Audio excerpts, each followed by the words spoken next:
Bonjour, aujourd'hui on va montrer que la fonction qui a t associée sinus t sur t a une intégrale convergente sur 0 plus infini, mais elle n'est pas intégrable sur ce même intervalle.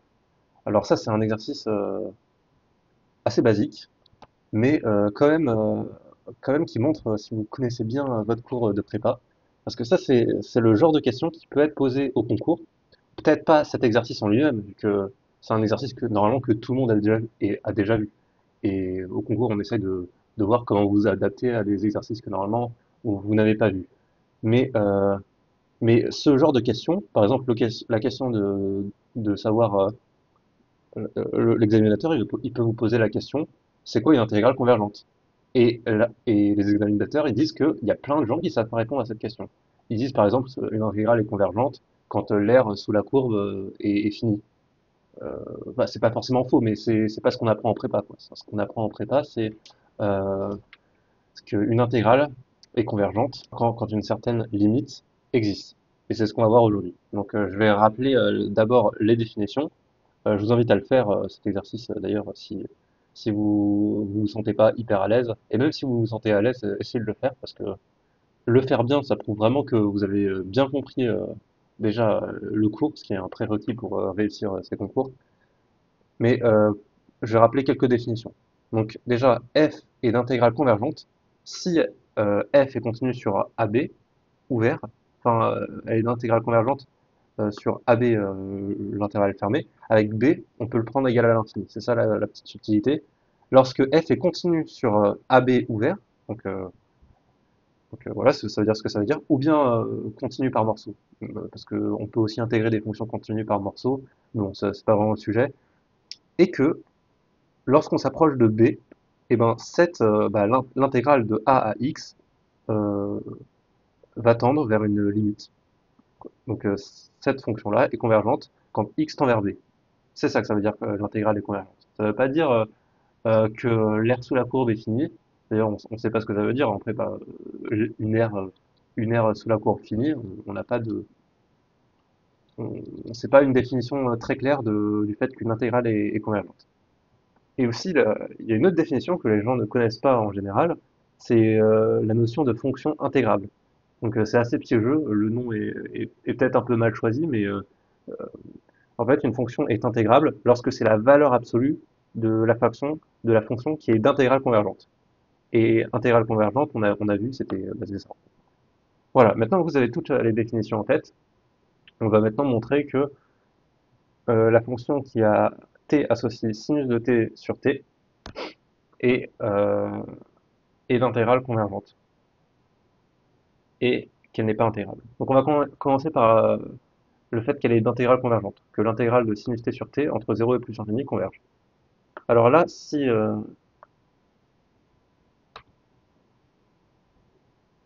on écrit sinus t sur t entre 0 et plus infini, on voit qu'en fait il y a deux problèmes.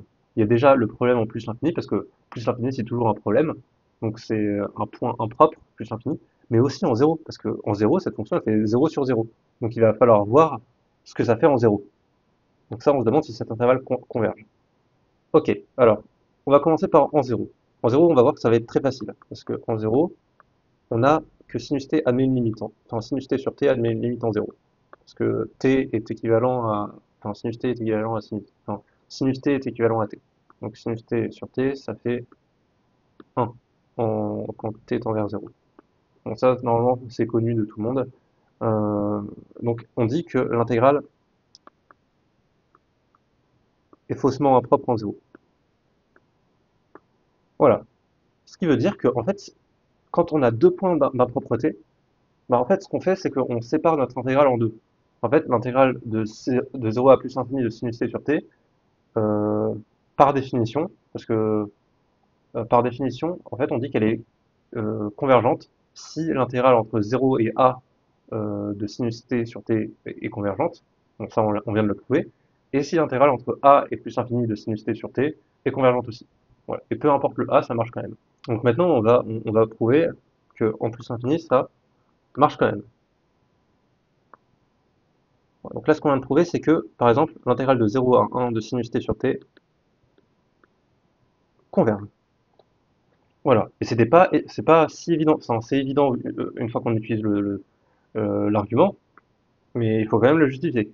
Maintenant, en plus infini. Donc on va se demander si l'intégrale entre 1 et plus infini converge de sinus t sur t.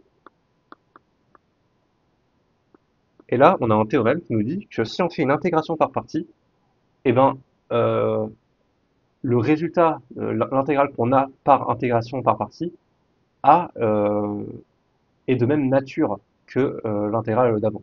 Donc je vais réexpliquer, mais il y a une condition quand même. Il faut que le crochet converge.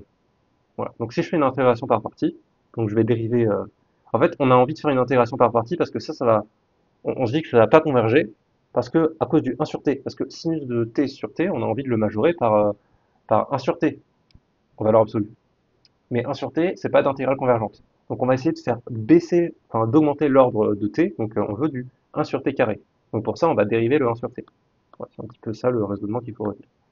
Donc, en dérivant le 1 sur t carré, on obtient du moins 1 sur t. Enfin, du 1 sur t, on obtient du moins 1 sur t carré. Et ensuite, on intègre cosinus t. Donc, l'intégrale de sinus t, c'est moins cosinus t. Et donc maintenant, pour dire que l'intégrale de 1 sur t fois sinus t a la même nature que l'intégrale de, de cosinus t sur t carré, il faut juste vérifier que le crochet converge. Et si le crochet converge, eh ben, on aura la convergence.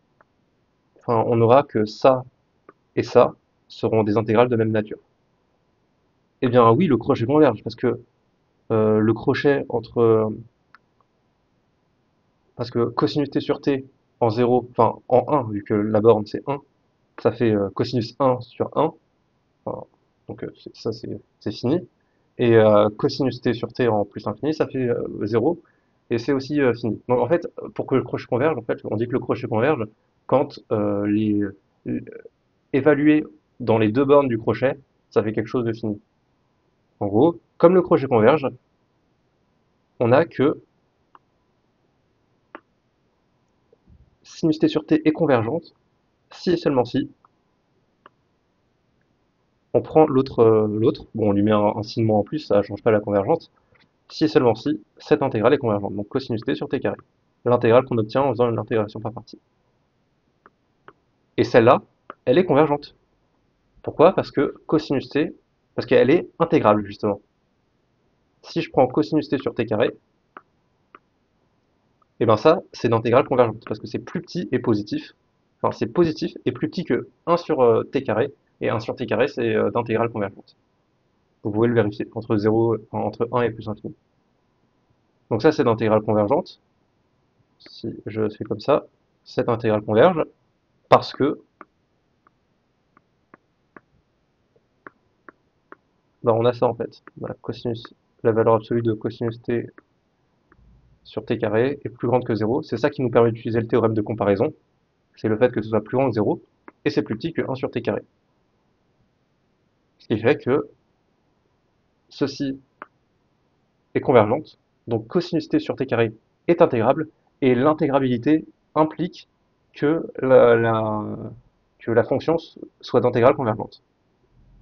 Donc, ça c'est à part, donc cosinus t sur t carré entre 0 et plus infini est d'intégrale convergente, et donc, par équivalence, grâce au fait que le crochet converge, et par intégration par partie, l'intégrale à 1 plus l'infini de sinus t sur t est convergente.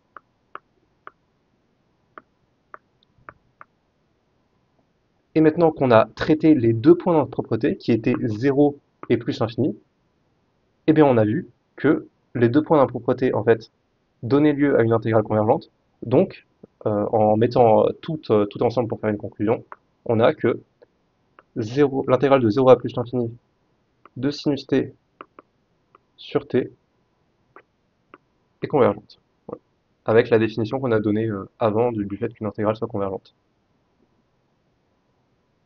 Maintenant, on va prouver que cette fonction sinus t sur t est d'intégrale convergente, donc ça on l'a déjà trouvé. Maintenant, il faut prouver qu'elle n'est pas intégrable. Alors, comment on fait?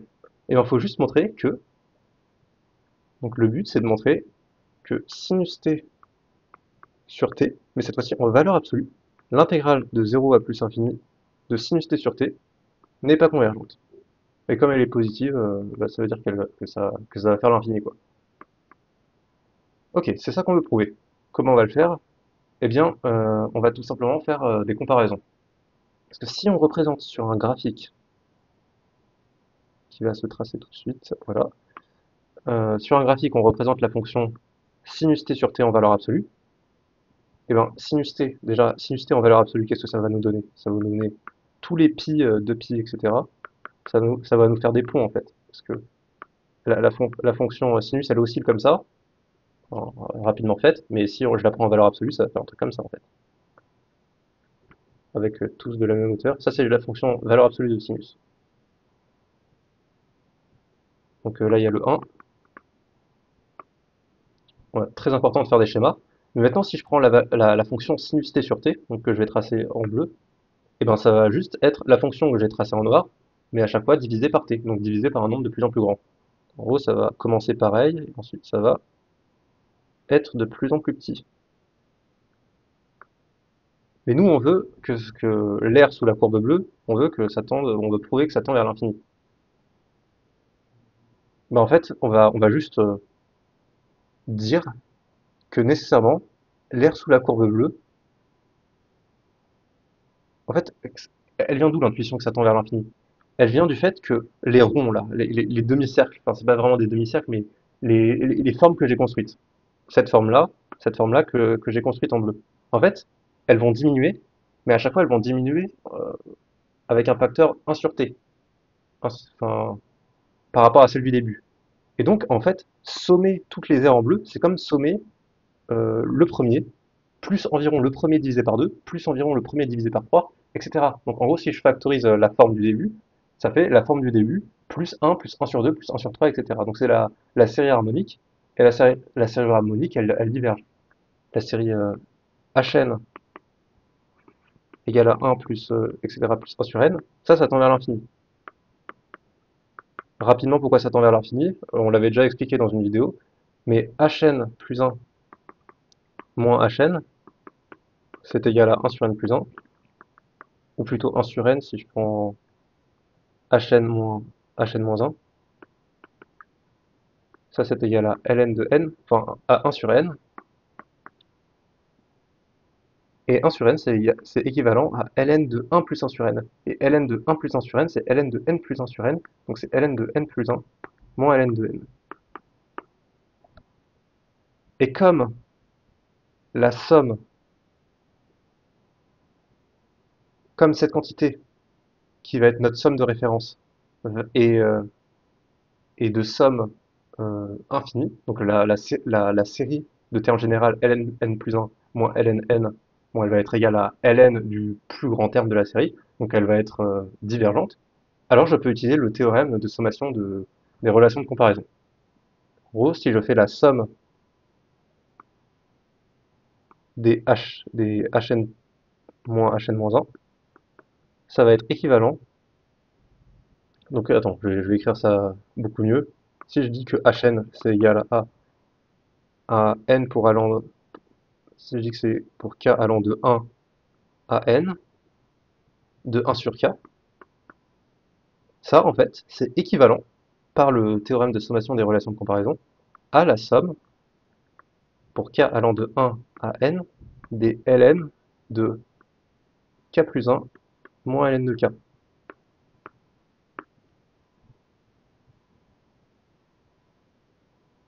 Et ça diverge, c'est égal à ln de n plus 1 moins 0. Donc ça, c'est divergent. Donc Hn, bon, Hn est équivalente à ln de n, ça c'est ce qu'on peut dire, mais Hn diverge, quoi. Bon là, j'ai prouvé plus que ce qu'on voulait. Mais Hn tend vers plus infini. Et donc ça va être la même chose pour nos aires bleues, en fait. On va pouvoir se ramener à Hn. Comment on va faire? Eh ben on va se dire, ok, je vais me ramener, j'ai une intégrale, je vais me ramener à une somme. Bon bah je peux utiliser les sommes je peux utiliser la relation de Chasles. Voilà. Donc, si je me prends un n dans grand N, l'intégrale de 0 à n de sinus t sur t. Bon, le t il est positif, donc je peux éviter de le prendre comme ça. Ça, en fait, je veux prouver que ça tend vers l'infini, donc je vais le minorer. Ça, en gros, enfin, non, je vais pas encore le minorer, mais donc là, je vais le transformer en une somme par Chal. Donc c'est k allant de 0 à n-1 des k, des intégrales de k à k plus 1 de sinus t sur t. Et moi, je vais transformer ça en somme des 1 sur k. Et surtout, je veux minorer pour prouver que ça tend vers l'infini. Et qu'est-ce que je peux minorer? Je peux minorer le 1 sur t. Et pour minorer un 1 sur t, il faut majorer le t. Et le t, je peux le majorer par k plus 1. Je peux dire que c'est la somme, c'est plus grand que la somme de k pour allant de 0 à, pour k allant de 0 à n-1 de l'intégrale de k à k plus 1. Et là, je minore le 1 sur t. 1 sur k plus 1. Sinus t. Et ce qui est bien maintenant, c'est que je peux faire sortir le, euh, le k plus 1. Et en fait, vous allez voir que je me suis trompé.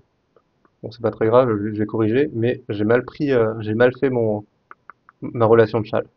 Bon, je fais sortir le k plus 1, ensuite je corrigerai. Mais en gros, moi, ce que je voulais faire, c'était c'était sommer les différentes formes comme ça. Donc pour sommer les différentes formes comme ça, il faut aller de pi en pi, et pas de 1 en 1. Moi, j'ai fait ma relation de Chal de 1 en 1. En fait, il faut faire de pi en pi. Donc, même chose, je peux prendre n pi au lieu de n. De toute façon, si ça tend vers l'infini, ça voudra dire que l'intégrale n'est pas convergente. Et là, je prends la somme pour, voilà, de pi en pi. Voilà, comme ça, j'ai bien une, je vais laisser ça comme ça. Comme ça, j'ai bien une fonction pi, enfin pi périodique, parce que sinus t en valeur absolue, c'est une fonction pi périodique. Pourquoi? Parce que sinus t plus pi, si vous connaissez bien vos formules de trigo, ça fait moins sinus t. Et donc si je prends en valeur absolue, on obtient bien que sinus t plus pi en valeur absolue, c'est égal à sinus t. Donc c'est pi périodique. Ce qui fait qu'en fait, ce que je peux faire, c'est que je peux dire que ça, c'est l'intégrale de sinus t moins k. Donc là, je peux remplacer le t ici par t moins k, vu que c'est pi périodique. Enfin, oui, c'est pi périodique. T moins k. Et en faisant un changement de variable, j'obtiens, donc c'est égal, hein. Donc je fais juste le changement de variable u égale à, enfin, non, c'est t qui est égal à k plus u, donc u qui est égal à t moins k. Bon bref, c'est un changement de variable basique qui ne va pas changer le dt. dt va être égal à du, mais ça me fait juste l'intégrale de 0 à 1 de sinus u du. Et ça, c'est une intégrale qui ne dépend plus de k. C'est ça qui vient en fait. D'ailleurs, là, c'était pi. Avec u, enfin, je me suis trompé, u c'est... oui, non, c'est ça en fait. U c'est égal à t moins k. Et voilà, c'est bon. J'ai mon HN qui est apparu. Donc déjà, ça, je peux le sortir, parce que ça ne dépend plus de k. Donc je peux le sortir de l'intégrale. Je peux le mettre là, par exemple, fois la somme de k allant de 0 à n-1, mais ça, je peux réordonner. Je peux prendre k allant de 1 à n, et au lieu de prendre k plus 1, je prends k. En fait, je transforme le k plus 1 en k. Et ça, c'est la série harmonique. Donc ça tend, cette quantité-là, quand n tend vers l'infini, ça tend vers plus l'infini. Donc en gros, comme ceci est plus grand que quelque chose qui tend vers l'infini, on a que l'intégrale de 0 à n pi de sinus t sur t dt qui tend vers plus l'infini. Quand n tend vers plus l'infini. Et ça veut bien dire que sinus t sur t n'est pas intégrable, mais il est d'intégrale convergente. C'était le but de cet exercice, de vous montrer déjà de vous rappeler les définitions, parce que c'est vraiment pas des définitions compliquées enfin, c'est pas qu'elles sont compliquées à retenir, mais c'est qu'elles sont piégeuses. Et qu'on a beaucoup de choses à faire en prépa, donc on pense pas à les revoir régulièrement, et on se retrouve en concours à se faire piéger, et à ne pas avoir l'école qu'on voulait avoir. Donc cette vidéo, elle sert à ça, en fait. À bien vous faire comprendre qu'en fait, c'est pas si compliqué, faut juste comprendre que intégrable, ça veut dire ce que ça veut dire, d'intégrale convergente, ça veut dire ce que ça veut dire, et une fois que vous savez ça, normalement, les exercices comme ça devrait être facile. J'espère que ça vous a été utile et je vous dis à la prochaine vidéo dans laquelle on va prouver que sinus t sur t, c'est une intégrale convergente, donc ça a une valeur convergente, enfin c'est une valeur finie, et en fait c'est égal à pi sur 2. Et ça, je suis très content de faire cette vidéo la prochaine fois parce que je vois pas beaucoup de vidéos qui le font de manière vraiment rigoureuse. Souvent, dans les vidéos, ils échangent somme et limite, enfin oui, intégrale et limite de manière pas très justifiée. Et, euh, même en le faisant de manière justifiée, en échangeant somme et limite, il y a un problème autour de zéro. En fait, on ne sait pas si la fonction, a priori, on ne sait pas si la fonction est continue en zéro, enfin la fonction que je vais poser.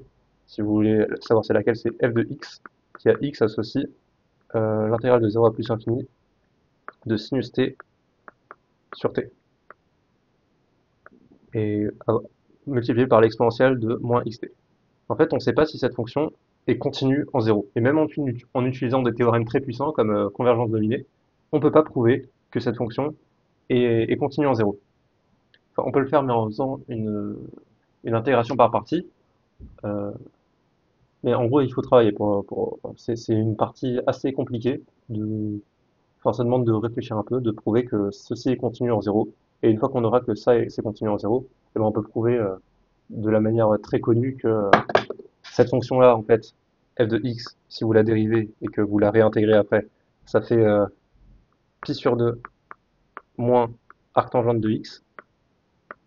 Et ensuite, on peut prouver que f de 0, donc f de 0 c'est sinus t sur t l'intégrale, c'est égal à pi sur 2. Mais pour passer en 0, il faut prouver que la fonction est continue en 0. Et ça, c'est quelque chose que tout le monde oublie de faire, mais qui est nécessaire. Bref, c'est ce qu'on fera la prochaine fois. Donc, abonnez-vous si vous voulez être prévenu quand cette vidéo sortira, elle sortira très bientôt. Mais je vous dis à la prochaine pour cette vidéo.